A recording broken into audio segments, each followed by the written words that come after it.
বিসমিল্লাহির রহমানির রহিম। আসসালামু আলাইকুম ওয়া রাহমাতুল্লাহি ওয়া বারাকাতুহু।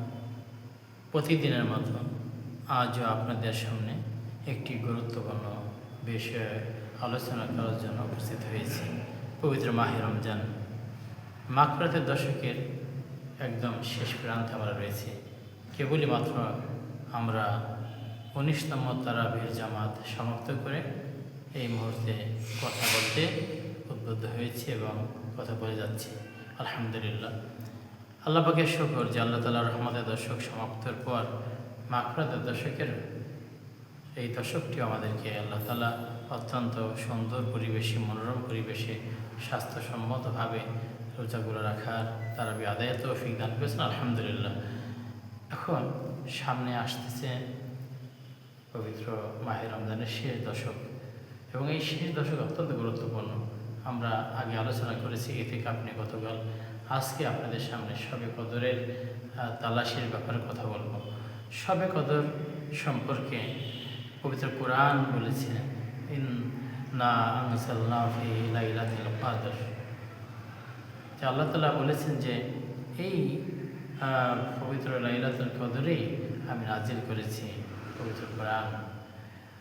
তো পবিত্র কোরআন নাজিল হয়েছে এই রমজানে, বিশেষ করে লাইলাতুল কদর। এবং লাইলাতুল কদর সম্পর্কে আল্লাহ জিজ্ঞাসা করেছেন, তুমি জানো হে নবী যে লাইলাতুল কদর কাকে বলে? আল্লাহ নিজেই বলে, লাইলাতুল কদরি খায়রুম মিন আলফি শাহর। লাইলাতুল কদর 1000 মাসের চেয়ে উত্তম। যার কারণে এই লাইলাতুল কদরের প্রতি আগ্রহ সবারই থাকার কথা এবং থাকাই উচিত মুমিন বান্দা হিসেবে। কারণ 1000 মাস মানে 83 বছর 4 মাস।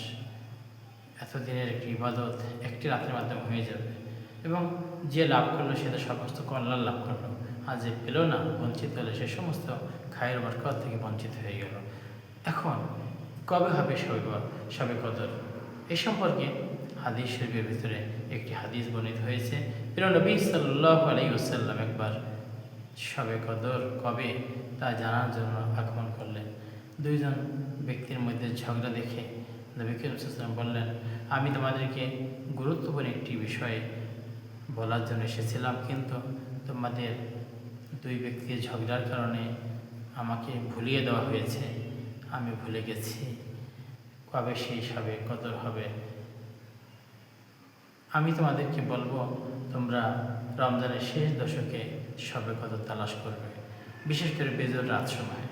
সেই হিসাবে রমজানের বেজর রাত অর্থাৎ 21, 23, 25, 27 এবং 29 এই রাতগুলোর ভিতরে শবে কদর তালাশ করা উচিত।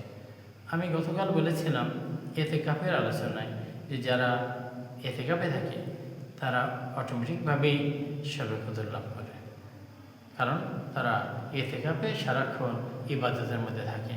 অতএব ইতিকাফের নিয়ত করার সুযোগ এখনও আছে, কারণ 20 তারিখ আসরের পর থেকে মাগরিবের আগেই ইতিকাফ শুরু করতে হয়। শেষে মাঝখানে অন্তত আপনারা পূর্ণ একদিন সময় পাবেন পরিপূর্ণভাবে।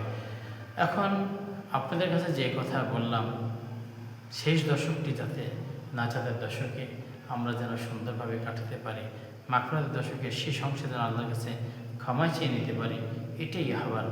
অতএব আসুন আমরা আর হেলায় ফেলায় আমাদের সময়কে নষ্ট না করে মাহে রমজানের যে সওগাত, যে সৌভাগ্য নিয়ে আগমন করেছে, তা যেন আমরা সকলে লাভ করতে পারি। আল্লাহ রাব্বুল আলামিন আমাদেরকে মাহে রমজানের রোজা পালন করার তৌফিক দান করুন, একই সঙ্গে তারাবিগুলো আদায়ের তৌফিক দান করুন, কোরআন তেলাওয়াত করার তৌফিক দান করুন, শবে কদর লাভ করার তৌফিক দান করুন। যারা ইতিকাফে থাকবেন তাদের ইতিকাফকে আল্লাহ কবুল করুন, আল্লাহ তাআলা নেক হায়াত দান করুন, সারা বিশ্বে আল্লাহ রহমত নাজিল করুন, বিশ্ব মুসলিমদেরকে আল্লাহ তাআলা নিরাপত্তা দান করুন। সারা বিশ্ব যেন মুসলমানদের জন্য, ইসলামের জন্য বিজয় ভূমি হিসেবে কবুল হয়। আমরা আল্লাহর কাছে সেই দোয়াই করছি, আল্লাহ আপনি কবুল করুন, আমিন। আমা আলাইনা ইল্লাল বালাগ। আসসালামু আলাইকুম ওয়া রাহমাতুল্লাহি ওয়া বারাকাতুহু।